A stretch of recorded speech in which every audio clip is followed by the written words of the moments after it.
Bonjour et bienvenue pour un nouvel épisode de Côte à Côte. Aujourd'hui avec Jérémy Mailleux, nous vous emmenons dans l'Audomarois, à cheval entre le Nord et le Pas-de-Calais. Nous sommes ici sur les hauteurs de Watt, au Moulin. Nous allons visiter par la suite le blocos d'Eperlec et la distillerie de Houle. Je suis avec Jean-Luc Havard, guide bénévole. Jean-Luc, bonjour. Oui, bonjour à tous. Quel panorama? Oui, un beau panorama. Donc on est ici sur le bastion de l'ancienne fortification qui supporte un très beau moulin, un moulin en pierre, très connu, qui a été bâti avec des pierres provenant de l'abbaye. Alors, quelle période de construction? Alors, le moulin date de 1731. Donc, comme vous le voyez, il domine un grand paysage, puisque la vue s'étend de Dunkerque à Saint-Omer, donc de la plaine maritime à Saint-Omer et donc au Marais Audomarois. Watt est commune du Marais et du parc naturel régional des Caps et Marais d'Opale.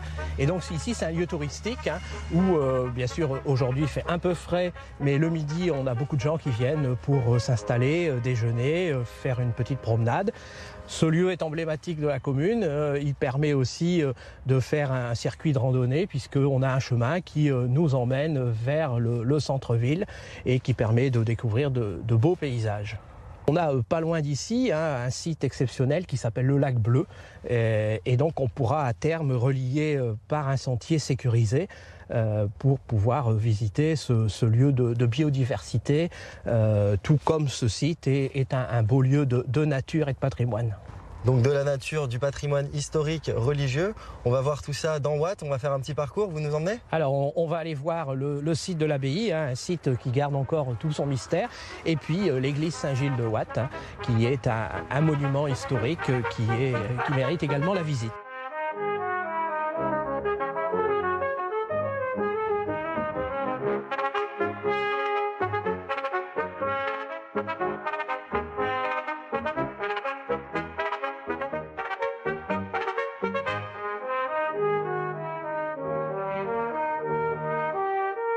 Donc ici on est dans le parc de l'abbaye. Donc l'abbaye a été fondée au XIe siècle. Donc bien sûr elle n'était pas dans cet état-là. La tour date également du XVIe siècle environ. Et donc la vieille tour que l'on voit, donc c'est la ruine de l'abbaye. Elle n'a pas été démolie parce qu'elle servait de repère pour les navigateurs. Puisque la mer est ici à 25 km. On peut même par temps très clair voir des bateaux arriver au port, notamment les gros porte-tankers au port de Dunkerque. La particularité de cette abbaye, bien sûr il y avait des moines, mais elle a aussi abrité un collège de jésuites réputé. À partir de 1608, jusqu'à ce que les jésuites se fassent expulser de France en 1763. Et dans ce collège, par exemple, a été étudiant John Carroll, qui fut le premier évêque catholique des États-Unis. Après la destruction de l'abbaye, donc le mobilier a été réparti dans différentes paroisses. Donc l'église de Watt où nous allons aller a pu obtenir un certain nombre de choses, bancs de communion, tableaux, confessionnals notamment. Et nous allons aller les voir. Allons-y. C'est parti. Donc ici vous imaginez cette tour, c'est une tour beffroi construite en briques, on va dire 16e siècle, puisqu'elle a été achevée au 16e siècle, au début du 16e siècle. Donc elle est assez imposante, une tour parce que l'église était fortifiée. Voilà, donc des panneaux sculptés qui proviennent de l'abbaye, et puis encore quelques pièces de mobilier également que je vais vous faire découvrir. Mais ce que vous avez sans doute vu en entrant, c'est la luminosité des vitraux du chœur, donc des vitraux qui datent de la fin du 19e siècle et qui sont inscrits au monument historique, tout comme la tour. Voilà, alors on fait ce que font un certain nombre de personnes dans la journée, ou ceux qui participent à la neuvaine à Saint-Gilles, puisque l'église est dédiée à Saint-Gilles, qui est un saint protecteur du 7e siècle, dont l'église possède un buste qui fait l'objet d'une dévotion. Donc cette dévotion consiste à prier Saint-Gilles et à mettre une bougie pour ses intentions. Donc ce buste est du XVIIe siècle et il était autrefois porté en procession lors de grandes fêtes. Et donc on est ici dans la nef consacrée à Saint-Gilles. Et alors, il était protecteur de... Oh, c'est un saint pour un certain nombre de choses, les maux de tête, l'épilepsie, ce qu'on appelait le mal caduc. Et puis, bon, on s'aperçoit que les gens sont toujours fidèles à Saint-Gilles, qui est le patron de l'Église depuis le XIIIe siècle. Mais le buste n'était pas là au XIIIe siècle, il est arrivé plus tard. Et cette nef est dédiée à Saint-Gilles, qu'on voit également sur le retable de Saint-Gilles, de cette nef de l'église. D'accord. Et on passe devant, alors on vient de voir également le calvaire, qui est un ensemble assez intéressant avec une statuaire, notamment un Christ très, très bien sculpté. C'est une composition entre un Christ qui était à un autre endroit, une peinture qu'on a fait en 1914, un portement de croix. Seuls les fonds baptismaux sont d'origine de la création de la nouvelle église, on va dire, en 1845. D'accord. Et là, en déambulant, on s'aperçoit qu'on passe devant la chaire, une chaire assez majestueuse, on va dire, avec une particularité, c'est qu'elle a un escalier dit à double révolution, c'est-à-dire un escalier, pour une toute petite église quand même, pas énorme, un escalier à double révolution, ce qui est rare.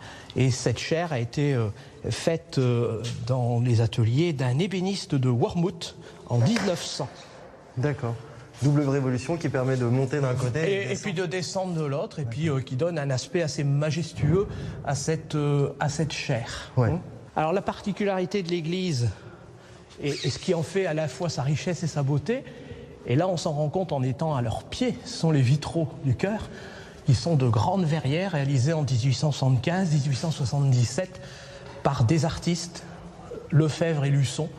Le père d'Antoine Luçon a restauré la Sainte-Chapelle et Notre-Dame de Paris, donc c'est quelqu'un qui était renommé dans le milieu artistique verrier pour confectionner des vitraux. Et donc chaque vitrail mérite qu'on s'y attarde. Et vous voyez, on est ici à leurs pieds et il dégage une lumière assez impressionnante. Petite anecdote aussi, donc vous voyez, l'église est bien éclairée, mais dès 1895, l'église a été éclairée par des lampes électriques, par une centrale électrique qui produisait de l'électricité à watts. En 1895, c'est une prouesse pour l'époque. Donc il y avait l'électricité, il y avait de l'argent pour restaurer les vitraux. Ça témoigne quand même d'une certaine richesse de la ville à cette période. À cette période, la ville était assez industrielle et puis il y avait surtout des donateurs. Alors ici, on s'arrête devant un tableau qui a été fait en 1950, la Vierge à la quenouille. Alors, oui, on voit une quenouille. On voit une quenouille, donc elle rappelle le passé filateur de Watt. Watt a eu une grande filature de jute de 1852 à 1977.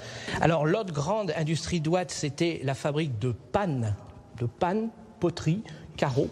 Donc tout d'abord de façon assez artisanale avec des établissements qui se situaient dans le centre du village. Les paroissiens, à l'issue des apparitions de la Vierge en 1858, ont créé cette œuvre. On voit qu'elle est faite avec ce qu'on appelle des pannes, c'est-à-dire des tuiles plates.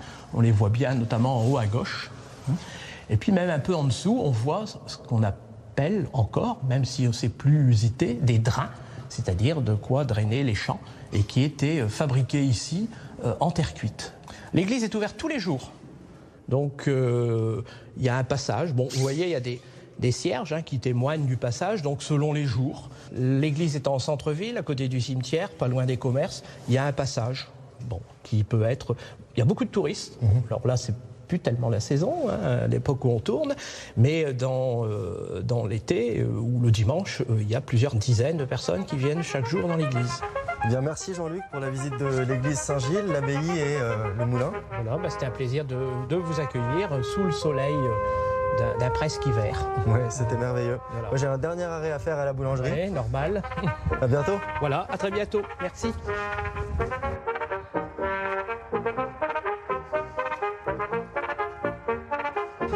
Et donc la boulangerie, c'est la boulangerie Bertin à Watts, où Hubert de Mégil du Blocos d'Eperlec a commandé des sandwichs. On va aller les chercher pour les déguster. Bonjour. Bonjour. Je viens chercher les sandwichs du Blocos. Voilà. Merci beaucoup. Merci. Bonne journée à vous. Au revoir. Au revoir.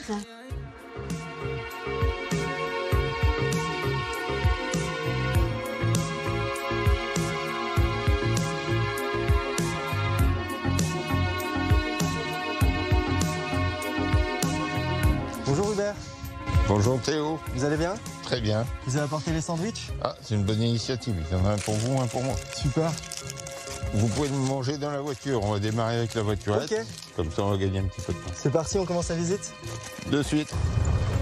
Donc, le visiteur ici, il va suivre la direction de Dunkerque. Pour faire une bonne visite à Éperlec, il faut observer, lire, écouter. Avant le blocos, racontez-moi un peu l'histoire d'Éperlec, l'histoire de la forêt d'Éperlec.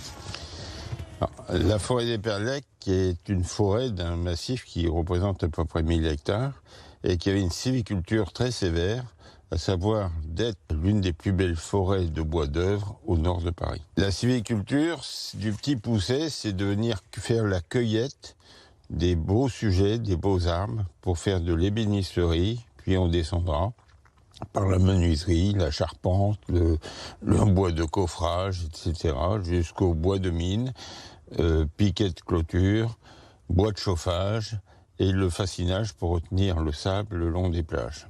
Cette sylviculture a amené un développement magnifique, parce qu'il y a le canal de la proximité qui est desservi par des petits canaux, et grâce aux bacoves qui peuvent rapprocher le bois jusqu'aux péniches, on peut inonder un peu toute la région. L'arrivée de la Deuxième Guerre mondiale, par contre, là, a fait beaucoup de dégâts à ce massif. Trouvant des jeunes plants sélectionnés de 20 à 30 cm de diamètre, les Allemands vont faire passer des cognets, des passe-partout, et pour fabriquer des piquets et des asperges roumelles pour protéger le littoral. Construire le mur de l'Atlantique. Exactement, construire le mur de l'Atlantique. Et ce massif va être vandalisé. Le 3 octobre 1942, pour la première fois, une fusée fait un tir parfait. Ça s'appelle A4, et Hitler est sur le front russe en train de perdre le conflit.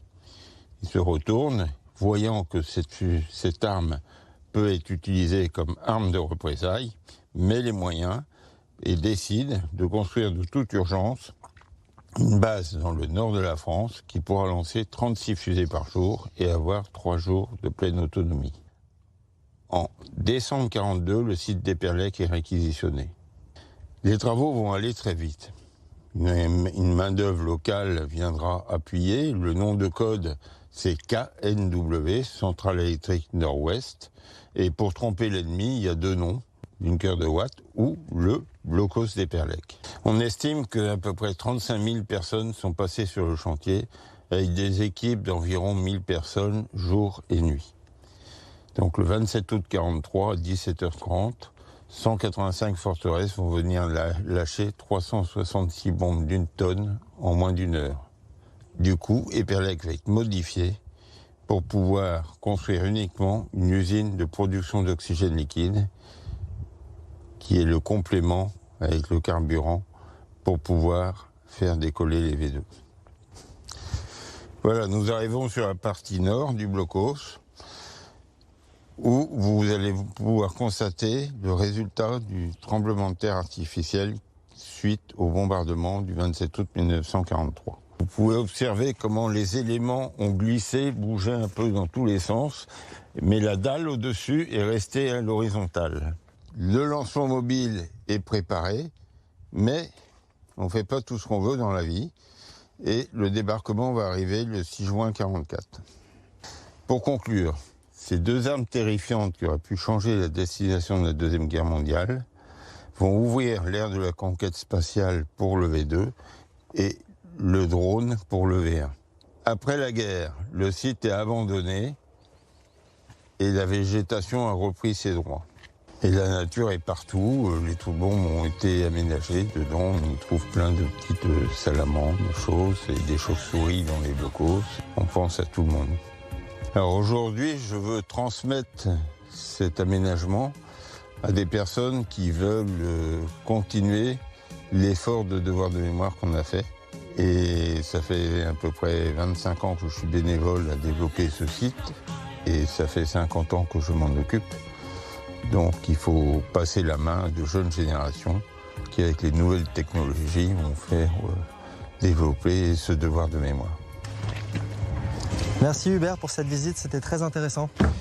Merci Théo d'être venu voir ce blocos d'Éperlec. Et si vous avez des séries, n'oubliez pas de saluer Lionel pour moi. Et ben j'y vais justement, j'y vais, je suis en route. Bonne Au revoir route. Hubert. Au revoir.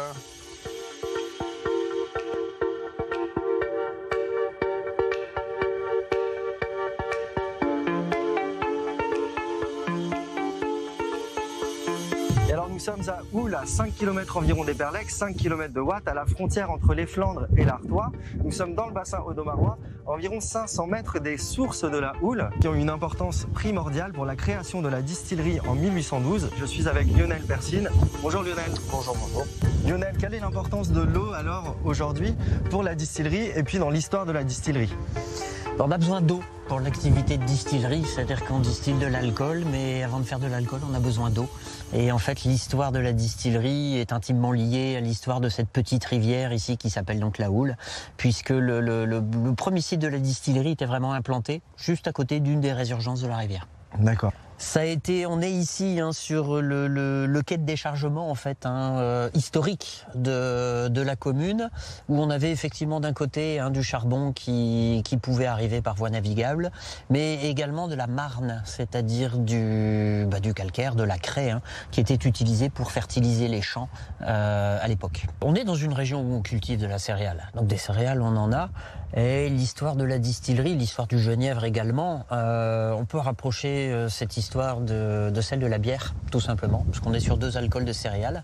Et l'un n'est pas distillé, aromatisé avec du houblon. C'est pour ça qu'on fait pas mal de bière dans la région, parce qu'on n'a pas vraiment cette production fruitière caractéristique. Et puis, quand il est distillé, c'est traditionnel de l'aromatiser avec des baies de genévrier. Voilà ce que c'est que le genièvre. Ok, j'ai hâte de voir le genièvre, la fabrication, l'histoire de la distillerie. Eh ben, on y va. Allez.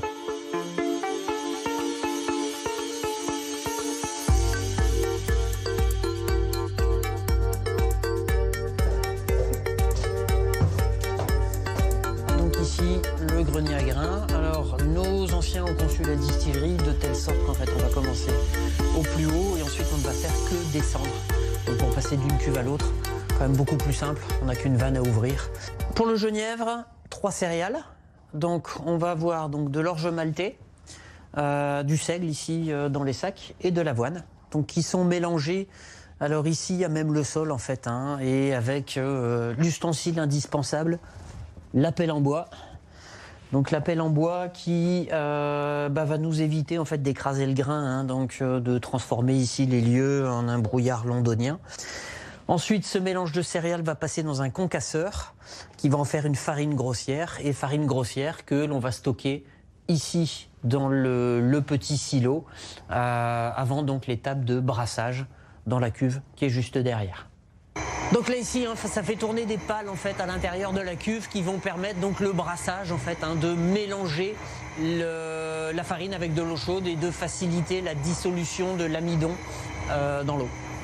Une fois que l'amidon est dissous dans l'eau, sous l'action du malt d'orge, qui est de l'orge qui a été germé puis séché, contient une enzyme qui s'appelle l'amylase qui va permettre de transformer l'amidon en sucre. Et c'est ce sucre qu'on va pouvoir fermenter et transformer en alcool. À la fin du brassage, on rajoute des levures.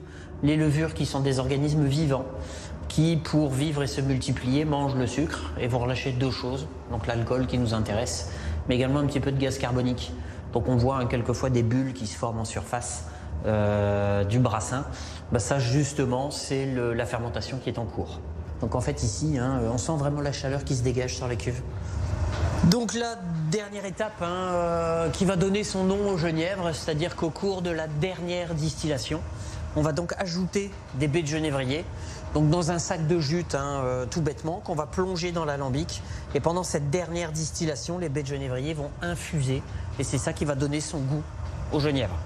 Donc là ici, on a des baies de genévrier qui ont été récoltées il y a très peu de temps avec le Conservatoire d'Espaces Naturels des Hauts-de-France. Donc on remplit l'alambic, on ferme tout, on va mettre à chauffer. Donc c'est chauffé au gaz pour atteindre une température de 80-85 degrés et qui correspond à une température où l'alcool va commencer à se volatiliser. Donc les vapeurs vont remonter ici par ce qu'on appelle le chapiteau, se concentrer au niveau du coude qu'on appelle le col de cygne. Et donc le tuyau va aller vers l'extérieur. On a des grandes cuves remplies d'eau froide à l'intérieur desquelles le tuyau fait ce qu'on appelle un serpentin, c'est-à-dire qu'il s'enroule autour de lui-même. Et donc tout au long de ce serpentin qui est plongé dans l'eau froide, les vapeurs vont refroidir jusqu'à se condenser, c'est-à-dire revenir sous forme liquide. Et donc la sortie de l'alambic est juste là-bas.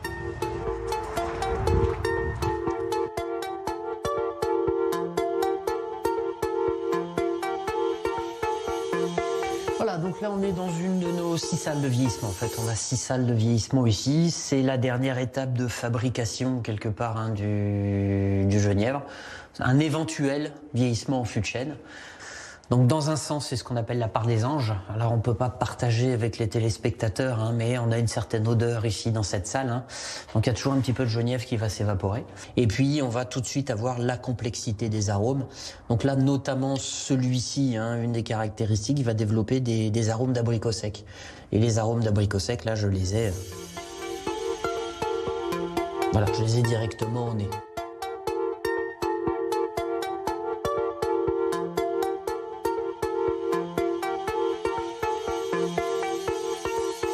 Et alors, vous pouvez me présenter les produits qu'on a devant nous?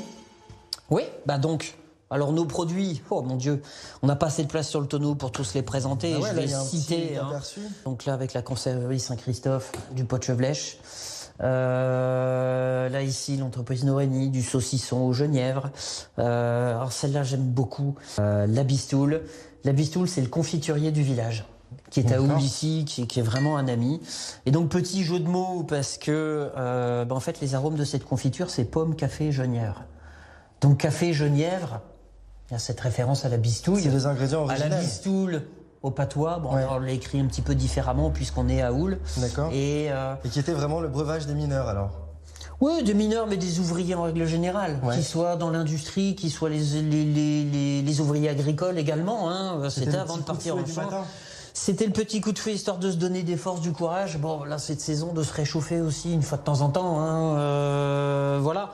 Et puis, petite nouveauté, on a également donc des guimauves qu'on a faites justement avec notre cocktail aux fruits rouges pour se faire plaisir. Ça c'est de la gourmandise, mais il n'y a plus d'alcool du tout.